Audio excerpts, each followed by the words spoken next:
Hello trenders, let's talk about the elephant in the room. Yes, I am very late on this video and it seems every single Zelda creator and their fish has made this video by now.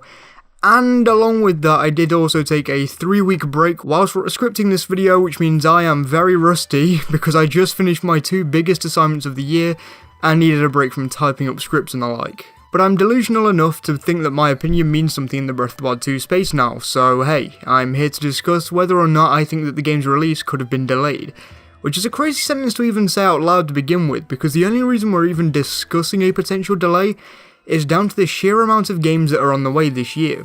Just before I start discussing the topic at hand, let's state the biggest games coming out this year for Nintendo by month, and without including any of the games that could be announced at E3. So first of all we have Kirby, Switch Sports, Mario Strikers, Fire Emblem Warriors 3 Hopes, Splatoon 3, Mario & Rabbids, Bayonetta 3, Pokemon Gen 9 and potentially Breath of the Wild 2. Again, this excludes any announcements at E3. With those announcements, this year could be fully packed. So with all of those games and the assumption that a brand new Pokemon generation is the big holiday game for this year, I think Nintendo's lineup of games is getting pretty hectic. And from the reaction to the Pokemon Gen 9 trailer, I'd say that everyone is starting to feel like that. That's not to say the release schedule is bad, far from it, it's just a little concerning for people who are mainly looking forward to Breath of the Wild 2.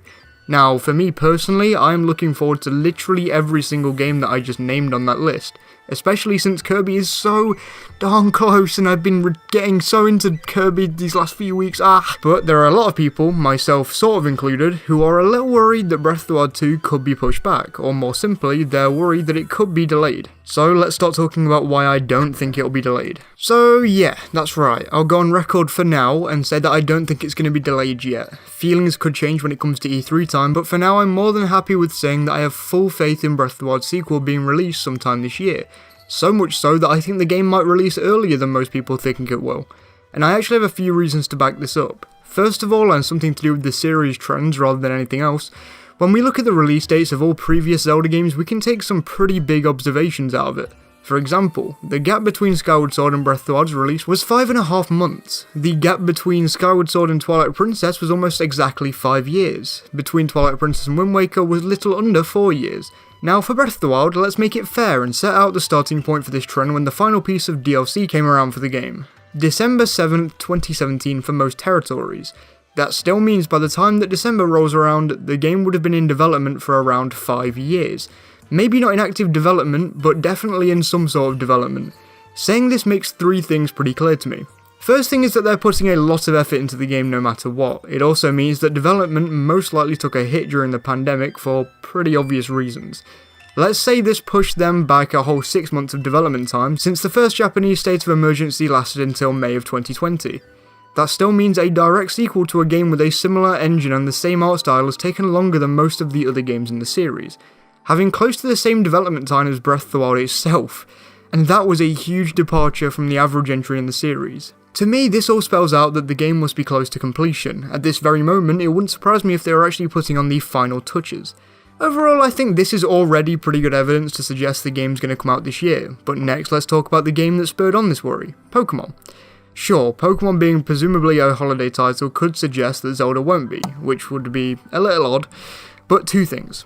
First, we don't have confirmation that Pokemon is the holiday title and could easily release in October instead of Breath of the Wild or any other game. As an example, I actually think Bayonetta would release in October due to its theme. Secondly, we also don't know at all when in the year the sequel could come out. It's not like Pokemon where we have a little rough idea, we've just been told sometime this year, which leads me to another point. Now let's say that Breath of the Wild 2 is Nintendo's big thing at E3 this year, along with little updates on the other insane games coming sometime this year. Well, assuming it is shown at E3, let's look at the original Breath of the Wild's marketing campaign.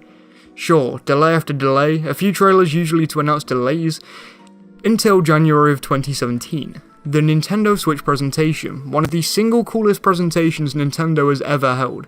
In this presentation, they finally give us another look at Breath of the Wild, and a release date, a finalised and finished release date, the 3rd of March 2017.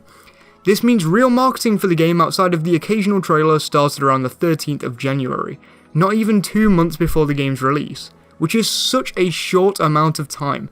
Now let's run back to this year's E3. What's to say that this won't happen this time round? A June release date reveal and something like a September release. Honestly, it does feel outlandish, even though I believe it could happen, but I'm still skeptical. But it is a possibility, especially if we're following trends from previous Zelda games. And one final thing for me personally is that I just trust the release window that the team have given us. Considering people thought the game was going to release for the last 2 years, I have more confidence than ever saying that the team wouldn't underestimate how much work they had left to do, and that they would set a release window that they actually think they'd be able to hit, especially after the last game that was hit with delay after delay. I think they'll have thought about this thoroughly this time around and gone, yeah, I actually think we're ready to release it this time. So while I'm not 100% sure that the game could be out in September like some people seem to think, I'm definitely in the larger group of people who are almost sure, for the moment, that the game won't be delayed, even if that comes back to bite me in the item pouch later. But just because we're here and we can, I think we should talk about some reasons as to why it's a little scary that the game could be delayed. First of all, the pandemic. I downplayed the importance of this in the last section to make a point, but it's very apparent and important to say that this had a giant impact on the entirety of the gaming industry and the world in general, of course. So while I can nonchalantly take 6 months away from the 5 years I've established from earlier, there are of course other impacts that the pandemic would have brought along. Who knows how many employees working for the company couldn't come into the office to work on the game in any given day.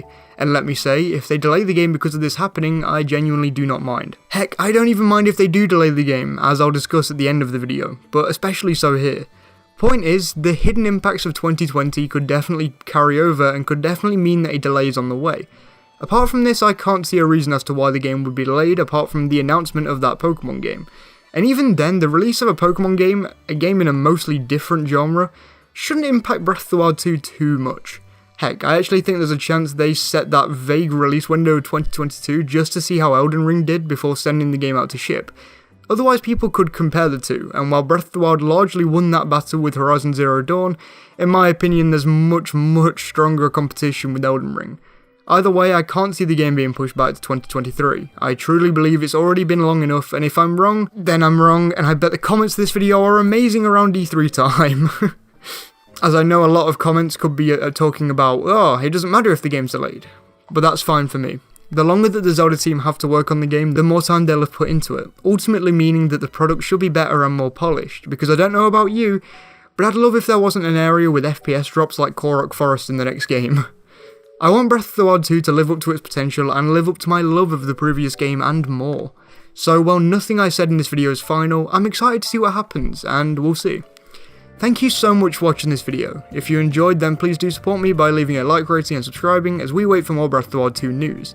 I stream weekly on a Wednesday now, just a few hours before this video released actually, so along with being a part of the 20% of other people who are subscribed, you'll even get even more content, so thank you a ton if you do. The people you can see on screen right now are my Patreon supporters, and they're just perfect people, look at them. Sumji and Jared Whedon are especially amazing for being my top paying patrons. Now just look at those Triforce coloured names and that Triforce font. Thank you so much for the support guys. If you'd like to join them, then you can do for as little as £1 or $1.50 a month. The link to my Patreon is in the description, and along with that link is a link to the rest of my media platforms, so follow me on them to keep in touch with me. Again, thank you so much for watching this video, I hope you enjoyed. I'll see you all on Sunday for another discussion on Breath of the Wild and E3 before we put down the topic for a while. But for now, please do stay safe.